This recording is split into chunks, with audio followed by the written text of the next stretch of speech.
Hey guys, just another quick one. If you've just picked up a Canon R6 Mark II, especially if you come from another body like a Canon 5D series, then you might be wondering what this is.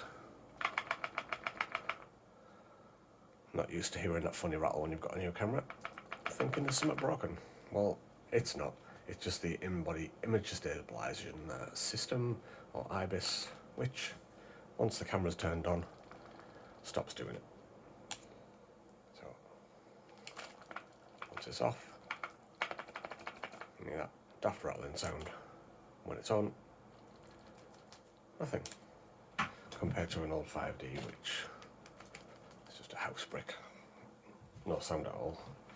I've had this camera quite a while, and I can tell you there's absolutely nothing wrong with it. When I first got it, it was the same thing. I got it out of the box and rattled it and thought there was something broken inside, but it's not, so don't worry.